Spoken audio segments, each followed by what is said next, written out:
Hello बच्चों, कैसे हैं आप लोग। आज का जो अपना वीडियो है वो मैथ का इम्पोर्टेंट ऑब्जेक्टिव्स है। तो चलिए फटाफट अंदाज में, ताकि समय कम लगे और जल्द से जल्द हम लोग ज़्यादा से ज़्यादा क्वेश्चन देख सके, हम देखते हैं। पहला क्वेश्चन है x square minus x minus two बराबर जीरो, तो 1/अल्फ़ा प्लस 1/बीटा का क्या वैल्यू होगा। देखिए, तो 1/अल्फ़ा प्लस 1/बीटा का फॉर्मूला होता है -b/c। तो यहाँ पे माइनस है तो माइनस, और हम b का वैल्यू देखें b का वैल्यू -1 और बटे में है c, तो c का वैल्यू -2। तो ये माइनस से माइनस कैंसिल हो जाएगा और क्या आ जाएगा -1/2। तो इस हिसाब से हमारा ऑप्शन नंबर हो जाएगा ए।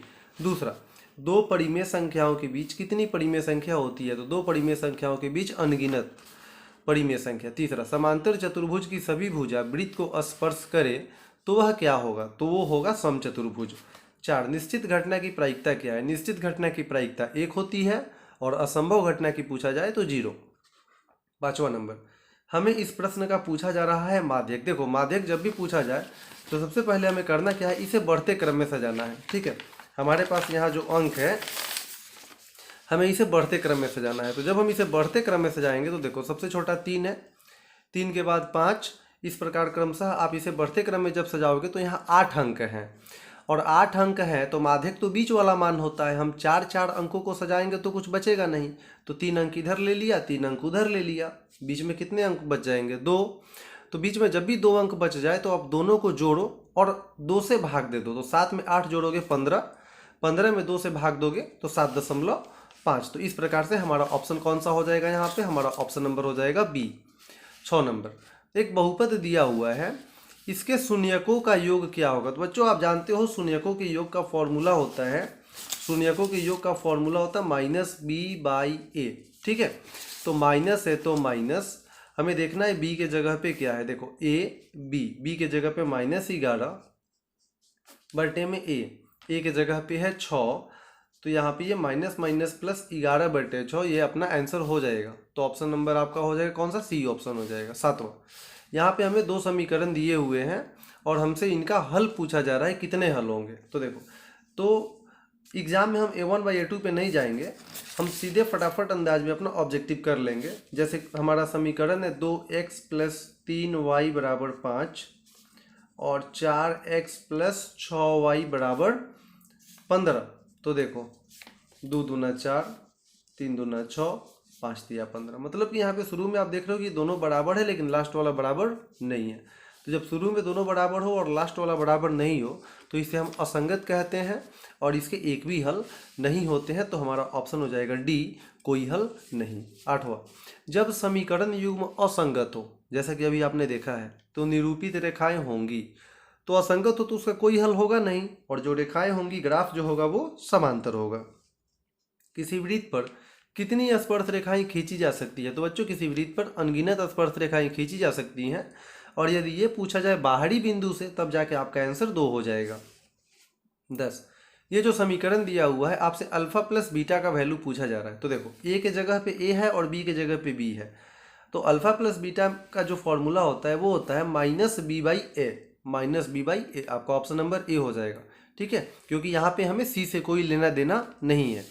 11, यहाँ पे हमें एक समीकरण दिया हुआ है और क्या पूछा गया है, इसका एक मूल 1/3 है, तो दूसरा मूल क्या होगा। देखो, ये बहुत इंपॉर्टेंट है और इस टाइप का प्रश्न समझो। 3x² - 10x + 3 = 0, इसका एक मूल आपको दिया गया है 1/3। तो आप जानते हैं ये द्विघात समीकरण है तो इसके 2 मूल होंगे। तो प्रश्न से आपको यहाँ पे अल्फा दिया हुआ है कितना, 1/3, और हमें बीटा पता करना है। तो जैसे कि आप जानते हो, अल्फा प्लस बीटा का फॉर्मूला होता है -b/a। जब भी एक मूल देकर दूसरा पूछे, एक शून्यक दे के दूसरा पूछे, आप शून्यकों के योगफल या गुणनफल के फॉर्मूला से निकाल सकते हैं। देखो, अल्फा आपको एक शून्य कितना दिया हुआ है, 1/3, प्लस बीटा आपको नहीं पता है, माइनस है तो माइनस b/a, b का वैल्यू देखिए a b -10 बटे में a है, a का वैल्यू 3। तो यहाँ पे 1/3 प्लस बीटा बराबर माइनस माइनस प्लस 10/3। तो बीटा बराबर 10/3 है, 1/3 जो प्लस में है उधर ले जाओगे तो वो माइनस में हो जाएगा। तो यहाँ पे हमारा एलसीएम 3 हो जाएगा और 10 में से जब आप घटाओगे 1 तो ये 9 हो जाएगा। तो 3 से 9 कितने बार में कट जाएगा? 3 बार में। जब भी एक शून्यक देके तुमसे दूसरा शून्यक पूछा जाए, तुम शून्यकों के योगफल के फॉर्मूले पे आ जाना और अल्फा के जगह पे जो शून्यक देगा वो रख देना, ठीक है, और तुम्हें बीटा का मान आ जाएगा। तो यहाँ पे हमारा वैल्यू 3 आया है, ठीक है। तो इस प्रकार से हमारा ये जो प्रश्न है 11 नंबर, इसका सही ऑप्शन जो हो जाएगा वो डी हो जाएगा। 12 नंबर, ये क्वेश्चन आपसे 2 नंबर में भी पूछ सकता है। यहाँ पे 3 टर्म है। पहला टर्म देखो, ये पहला टर्म हो गया, ये दूसरा टर्म हो गया और ये तीसरा टर्म हो गया। अगर ये समांतर श्रेणी में है तो हमें x का वैल्यू क्या होगा? देखो, तो यहाँ पे जो तीनों टर्म हैं वो हैं x+2, 3x और 4x+1। तो अगर ये समांतर श्रेणी में है तो इनके बीच का जो सारा अंतर होगा, डिफरेंस होगा, वो बराबर होगा। तो हमें करना क्या, एक बार शुरू वाले दोनों का डिफरेंस निकालना है। तो बाद वाले में से घटाना है पहले वाले को, x+2 को, और फिर एक बार लास्ट वाले दोनों में चलना है। तो अब बाद में कौन आ जाएगा? 4x+1 में से हमें घटाना है किसको? 3x को। तो डिफरेंस किसी भी स्थिति में शुरू वाले दोनों का निकाला जाए या बाद वाले दोनों का, डिफरेंस तो बराबर आएगा। तो देखो 3x में से हम घटाएंगे 1x, तो ये 2x माइनस प्लस माइनस 2 बराबर में 4x में घटाएंगे 3x, तो 1x प्लस 1। अब हम x को एक तरफ कर लेते हैं, तो 2x, x प्लस में है, इधर लाओगे तो माइनस में हो जाएगा, बराबर के उधर 1, 2 माइनस में उधर ले जाओगे तो प्लस में।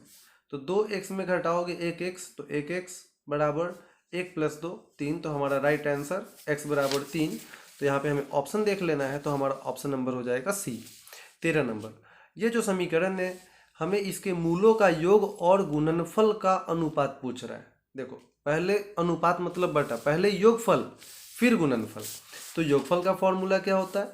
तो योगफल का फॉर्मूला होता है बच्चों -b/a। अब बटे में गुणनफल, गुणनफल का फॉर्मूला c/a, ठीक है। देखिए a से a कैंसिल हो गया, क्या आ गया? -b/c, -b/c। तो योगफल और गुणनफल का अनुपात अगर पूछा जाए तो -b/c, तो -b का जो वैल्यू है आपके प्रश्न के हिसाब से वो है -12 और c का जो वैल्यू है वो है 18। तो माइनस माइनस प्लस, तो 12/18 मतलब 6 दूना 12 और 6 तिया 18, 2/3, ठीक है।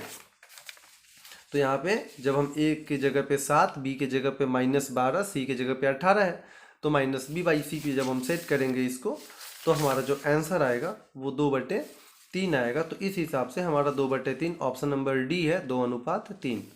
14 नंबर, कौन द्वितीय चतुर्थांश में है? तो देखो चतुर्थांश पे तो प्रश्न जरूर रहेगा, और जब आप ग्राफ बनाते हो तो देखो प्लस प्लस, और ये घर जो होता है, चूंकि यहाँ पे x माइनस में होता है और y प्लस में होता है, और हमारा क्वेश्चन यही है कौन द्वितीय चतुर्थांश में है? तो ये फर्स्ट होता है, ये सेकेंड होता है, ये थर्ड। देखो इधर ये x भी माइनस में, y भी माइनस में।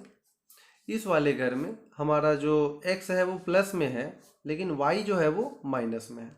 तो ये पहला, दूसरा, तीसरा, चौथा, अगर दूसरे घर का है तो पहला माइनस होना चाहिए, बाद वाला प्लस होना चाहिए।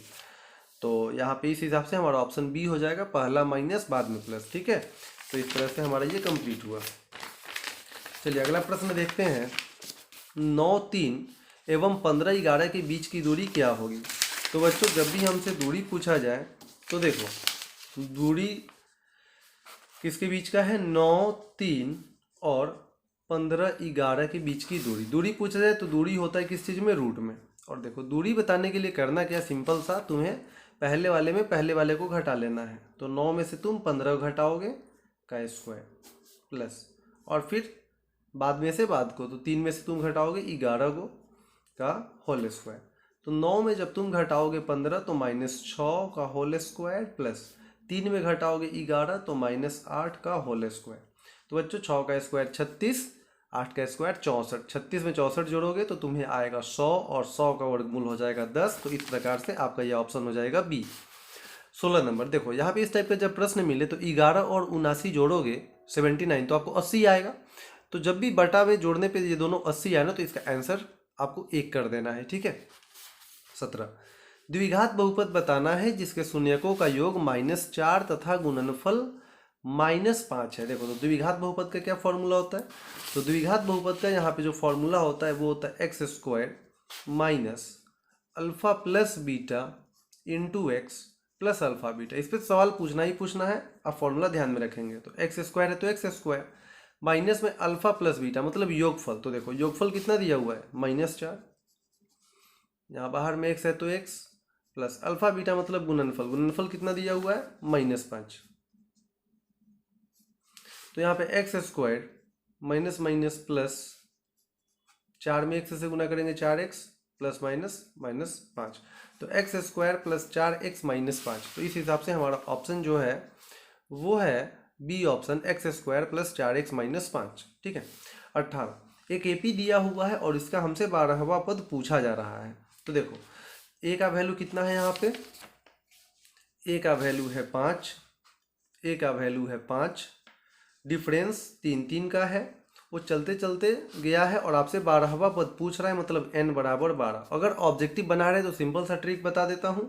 12वां पद पूछ रहा है तो आपका हो जाएगा a प्लस 11d, मतलब जितने नंबर का पद पूछा जाए a प्लस उससे 1 कम करके d लिख दीजिए। तो a का वैल्यू 5 प्लस 11 गुने डिफरेंस कितने का 3 का। तो 11 3 33 और 5 38। ठीक है, आप TN का फॉर्मूला भी यूज कर सकते हो, बस थोड़ा समय लग जाएगा। तो यहाँ पे 38। ठीक है। 19 x अक्ष से 3 छौ की दूरी क्या है। तो देखो ये ब्रैकेट में जो पहले होता है वो x बाद वाला y। अगर x से दूरी पूछे तो तुम y के पास जाओगे, y से दूरी पूछे तो तुम x के पास जाओगे। तो यहाँ x अक्ष से दूरी पूछ रहा है तो हम y के पास जाएंगे। तो y का वैल्यू xy, y का वैल्यू कितना 6। तो यहाँ हमारा राइट ऑप्शन जो है वो बी हो जाएगा। 20 यहाँ पे हमें इसका पूछ रहा है परिसर। तो बच्चों परिसर जब भी पूछा जाए तो सबसे बड़े में से सबसे छोटे को घटा लीजिए। तो यहाँ पे सबसे बड़ा अंक कौन सा है 81 और सबसे छोटा अंक कौन सा है 18। तो 81 में से जब आप माइनस करोगे कितना 18, तो ये कितना हो जाएगा 3 और साथ में से गया 6। तो यहाँ पर 1 मिनट, यहाँ पे सबसे छोटा यहाँ पे 12 है। तो 81 में से जब आप 12 घटाओगे तो 11 में से 2 गया 9 और 7 में से गया 6। तो यहाँ पे आपका ऑप्शन जो है वो डी हो जाएगा 69। 21 यहाँ पे हमें कुछ आंकड़े दिए गए हैं और हमसे इनका बहुलक पूछा जा रहा है। तो बहुलक वही होता है जिसकी बारंबारता सबसे अधिक हो। तो आप जब देखोगे तो इसमें सबसे ज़्यादा रिपीट 9 किया है। तो यहाँ पे हमारा ऑप्शन सी हो जाएगा। 22 जो समीकरण दिया हुआ है आपसे उसका विविक्तिकर पूछा जा रहा है। तो देखो विविक्तिकर जो होता है, विविक्तिकर निकालने का फॉर्मूला आप जानते हो। विविक्तिकर निकालने का फॉर्मूला होता है d बराबर b² माइनस 4ac। ठीक है, विवेचक का यही फॉर्मूला होता है। अब हमें देख लेना है कि हमारा b का वैल्यू क्या है। तो देखो b का वैल्यू -15 का होल स्क्वायर माइनस 4 है तो 4 इंटू a के जगह पे देखो यहाँ पे कुछ नहीं मतलब 1 और c के जगह पे 50। तो बच्चों यहाँ पे 15 का स्क्वायर 225 माइनस 4 एकम 4, 4 में 50 से गुना करोगे तो 200, 225 में से 200 घटाएंगे तो 25 हमारा आंसर हो जाएगा। तो विवेचक यहाँ कितना हो जाएगा option number A 25। 23 4 tan theta बराबर 4। तो थीटा का मान क्या होगा, देखो 4 से 4 1 से कैंसिल हो जाएगा, यहाँ पे 4 से 4 1 आएगा कट के। तो tan थीटा बराबर 1, tan में कितना का वैल्यू 1 होता है 45 डिग्री का। ठीक है। दो पासों को उछालने पर समान संख्या आने की प्रायिकता। तो बच्चों दो पासा जब हम उछालेंगे तो दो पासे में कितने टोटल परिणाम होते हैं 36। ठीक है, और यहाँ पे बोला गया है समान संख्या। समान संख्या आता है 6 बार। तो 6 छक 36 1/6। अब इसे ध्यान में रखना। ठीक है, दो पासों को उछालने पे समान संख्या आने की प्रायिकता 1/6। 25 यदि a बराबर 60 डिग्री तो cos a इंटू सेक है। देखो हमें इस थीटा से कोई मतलब नहीं है, यहाँ पे पूछा जा रहा है cos a into sec. cos का उल्टा सेक होता है आप जानते हो, और उल्टा वाले को गुना करने पे कितना आता है 1 आता है। 26 p घटना के पूरक घटना की संभावना क्या होगी। तो बस 1 में से घटा लीजिए 1 माइनस p। ठीक है। सेक a बराबर कौशिक b। तो आप जानते हैं ये अंक चाहे कुछ भी दिया जाए, अगर सेक a बराबर कौशिक b, tan a बराबर कॉट b, साइन a बराबर कॉस b ऐसा दिया जाए तो हमेशा a प्लस b कितने के बराबर 90 डिग्री के बराबर। 28 मूल बिंदु से -x y की दूरी क्या होगी। मूल बिंदु से जब भी दूरी पूछा जाए, दूरी रूट में, ठीक है, और इसे स्क्वायर करके जोड़ दो तो X square plus Y square. तो हमारा ऑप्शन कौन सा हो जाएगा, ए ऑप्शन हो जाएगा, root X square plus Y square. 29, यदि माध्य 9 तथा माध्यक 10 है तो बहुलक क्या होगा। देखो बहुलक का जो फॉर्मूला होता है, बहुलक का फॉर्मूला वो हो जाएगा आपका 3 गुना माध्यक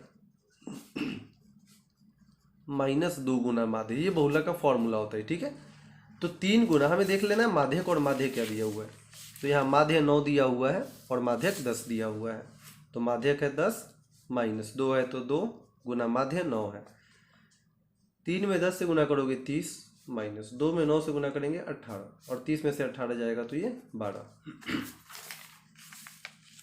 तो इस तरह से हमारा ऑप्शन बी हो जाएगा।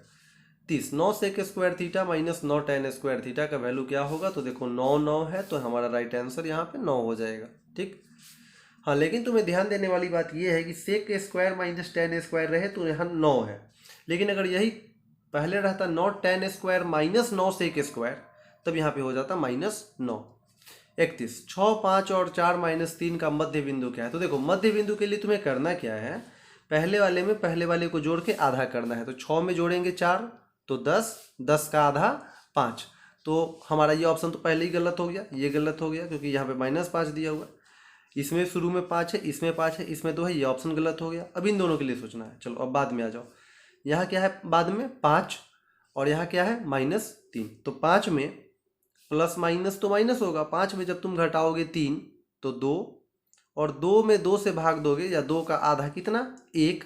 तो हमारा यहाँ पर पहले 5 और बाद में 1, तो ऑप्शन नंबर कौन सा हो जाएगा, सी हो जाएगा। तो हम लोग आते हैं अब अपने अगले प्रश्न की तरफ। देखिए अपना जो अगला प्रश्न है वो है सेक 90 माइनस ए बराबर। तो सेक 90 माइनस ए, सेक 90 माइनस थीटा क्या होता है, कॉसेक थीटा होता है। Option number B. 33, इस टाइप का एक प्रश्न पूछना है आपसे।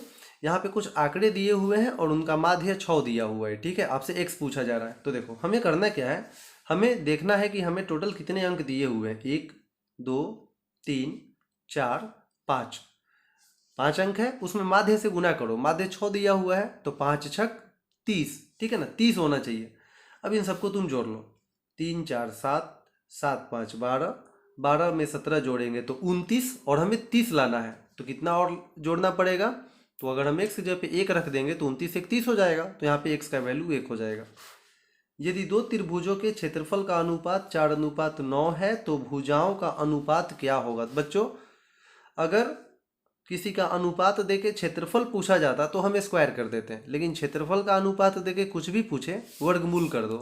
4 का वर्गमूल 2, 9 का वर्गमूल 3, तो ऑप्शन नंबर बी हो जाएगा।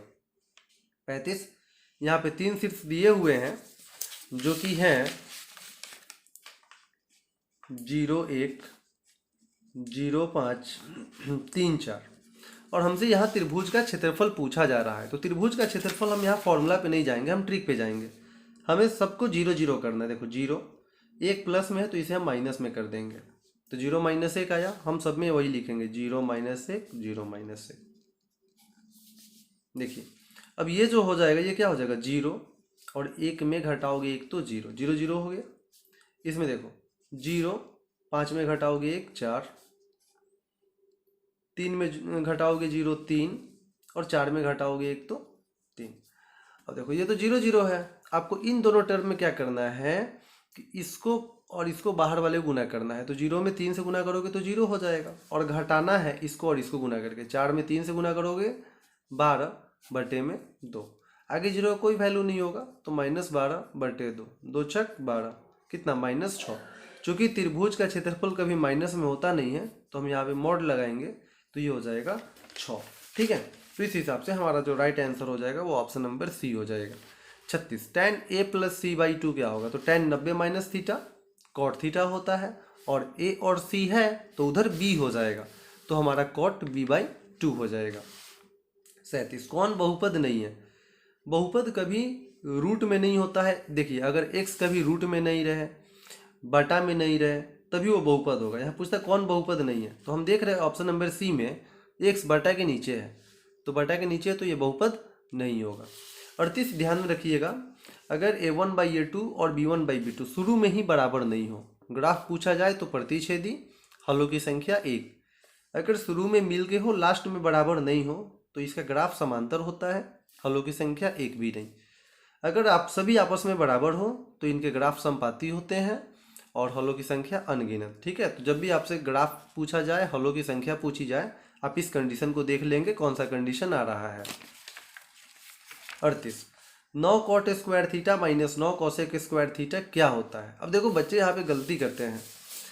हमारा फॉर्मूला होता है sec square theta minus tan square theta और cosec square theta minus cot square theta एक। ठीक है, लेकिन अगर टेन माइनस सेक कर दे तो फिर माइनस एक हो जाएगा, और कॉट पहले रहे कॉसेक स्क्वायर बाद में रहे तब भी माइनस एक हो जाएगा। तो यहाँ पे देखो वही चीज़ है, कॉट स्क्वायर पहले कॉसेक स्क्वायर बाद में, तो ये माइनस एक होता है। तो 9 9 है तो यहाँ पे ये -9 हो जाएगा। ठीक है, x बराबर -5 का आलेख है, तो देखो x का ग्राफ y अक्ष के समांतर जाता है और y बराबर रहता तो x अक्ष के समांतर जाता। 40 tan a बराबर 4/3, तो सेक a का मान आपसे पूछा जा रहा है। देखो tan a बराबर 4/3, तो tan का फॉर्मूला क्या होता है, तो बच्चों tan का फॉर्मूला होता है p/b। तो ऊपर में p है तो ऊपर में 4, नीचे में b है तो नीचे में 3। तो यहाँ p और b पता है, हमें h निकालना है। तो h कर्ण का फॉर्मूला √अंडर लंबे स्क्वायर प्लस आधार स्क्वायर।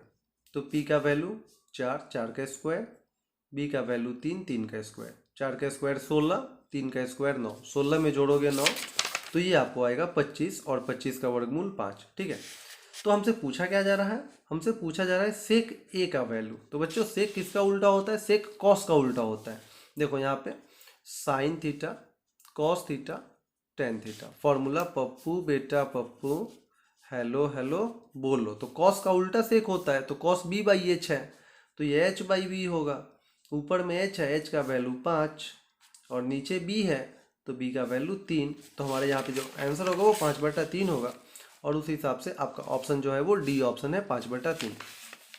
नेक्स्ट, ताश की गड्डी से लाल रंग का बादशाह निकालने की प्रायिकता क्या होगी। तो बच्चों ताश की गड्डी से यहाँ पे कलर दे दे, लाल काला अगर कलर दिया, ठीक है, ताश वाले प्रश्न में, तो आंसर 1/26। प्रायिकता नहीं है तो प्रायिकता माइनस में नहीं होती है क्योंकि वो 0 से कम होगा, परसेंटेज में होगा, ये सब होगा। क्योंकि जब आप इसमें 3 में 5 से भाग दोगे, 1 में 10 से भाग दोगे तो ये 0 ही आएगा, 1 से छोटा ही आएगा, तो माइनस में नहीं होगा।